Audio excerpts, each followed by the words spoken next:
vu que je vais faire moi-même, hop. Ah ouais, bon, si tu veux, je préfère faire public, get un numérateur, et puis ici, on va lui dire yield, return le véhicule, excusez-moi, V. Ok, c'est parce que je n'ai pas fait for each, alors je vais vite faire un for each. Alors, key value pair, donc dictionary c'est un string avec un véhicule que je vais appeler V in véhicule, voilà. Et puis là, je vais dire pouf, return V. Le mot-clé yield qui est là va nous permettre de nous faciliter la vie où on n'a plus besoin de faire le get numérateur pour le for each avec le move, next, etc., etc. Ça remplace tout ça, c'est un peu plus rapide. Maintenant, je reviens dans ma ici dans mon parcours. Alors là, tout d'abord, for each véhicule. Mais si je regarde ce que je vais renvoyer, c'est pas simplement véhicule for each, mais c'est bien une paire. Hein. On va juste voir ici. Voilà, on voit bien qu'on va renvoyer ceci, c'est une paire. Donc c'est ce qu'on va faire, on va aussi récupérer une paire. Donc si ça n'avait pas été une paire, que c'est simplement une liste de véhicules, on aurait pu faire comme ceci. Mais c'est pas une liste simple, c'est une sorte de dictionary list. Donc ici, on va lui préciser que c'est une paire entre une valeur et une clé. Qu'est-ce que je vais avoir? Je vais avoir string et puis véhicule dans mon garage. Donc du coup ici je vais pouvoir faire tout ceci, boum boum boum boum, ok, j'ai juste enlevé ceci pour l'instant, je ne vais pas l'utiliser plus que ça. Donc ce qui veut dire que je vais pouvoir afficher ici v2string, pourquoi pas, ou alors dans mon véhicule v.key plus v.value.toString, qui me paraît un peu plus logique étant donné que je renvoie une paire, hein. Donc ma paire elle est là, donc mon véhicule la clé, mon véhicule value, c'est peut-être un peu malheureux d'avoir appelé P, V pardon, je vais appeler paire, c'est une paire, je sais pas si c'est mieux, hein. Là c'est la paire qui constitue mon véhicule. J'exécute pour voir ce qui se passe.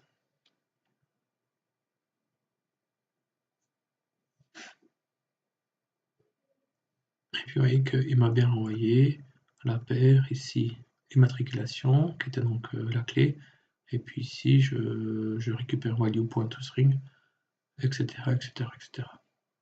Pas de problème. Bon, là on vient de voir le parcours hein, grâce à for each. Voyons un petit peu l'indexeur. L'indexeur, c'est ce que va me permettre de récupérer un véhicule par pourquoi pas sa clé. Imaginons d'avoir string, je vais l'appeler S, puis je vais dire j'aimerais bien le récupérer grâce au numéro d'immatriculation. Tiens, celui-ci, comme ceci. Alors, ce serait vraiment bien de pouvoir faire ce genre de choses. Donc, véhicule, V égale new véhicule. Bon, ce sera de toute façon pas possible de faire new véhicule parce que on ne sait pas ce qu'on va retourner comme valeur. Hein.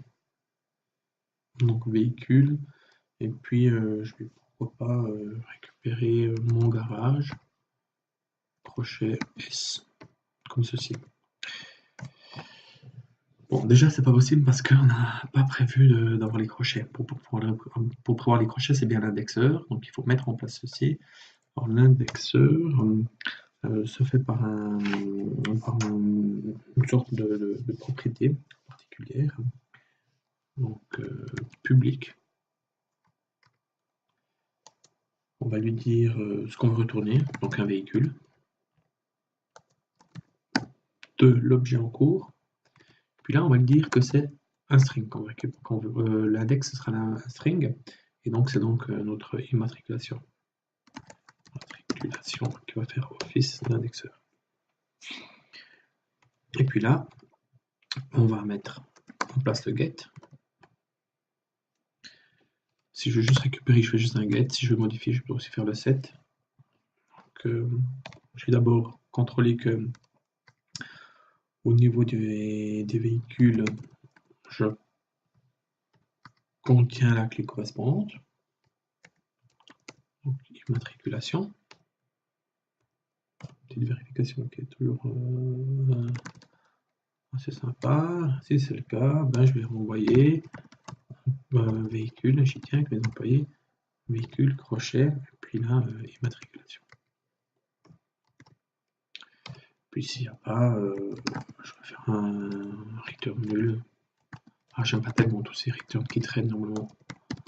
On devrait définir le pointeur ici sur un véhicule avant que je l'initialise à 0, et puis voilà. Pour l'exemple, ça va très bien. Donc maintenant, voyons un petit peu ce qui s'est passé. Ben voilà, qu'il n'est plus du tout souligné. Donc je suis capable de récupérer un véhicule. Donc maintenant que je suis capable de récupérer un véhicule, je peux sans autre l'utiliser pour faire quoi que ce soit. Alors je peux lui dire v.toString. J'aimerais bien savoir de quel véhicule il s'agit. Et puis je vais le rajouter dans mon label. Alors, je vais faire un petit peu de place. En utilisant, je vais mettre 2 lignes. Véhicule récupéré. Ça veut rien dire du tout. Mais ça fait rien, c'est pour l'exemple.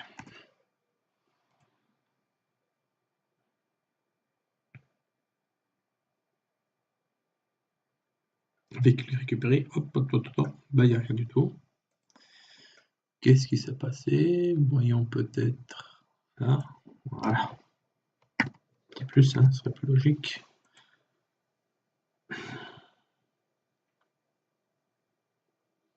Voilà, je suis une voiture, mon numéro de châssis, Maserati, etc.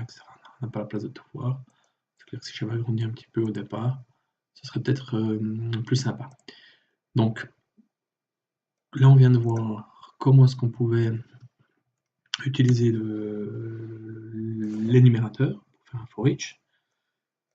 Et puis comment est-ce qu'on pouvait mettre en place un indexeur. Là j'ai juste fait un indexeur pour récupérer. Si vous le faites pour une mise à jour, vous faites un set. Et puis voilà. Donc ça c'est sympa. On a vu qu'on pouvait récupérer avec une clé comme ceci. Voilà pour for each et puis l'indexeur.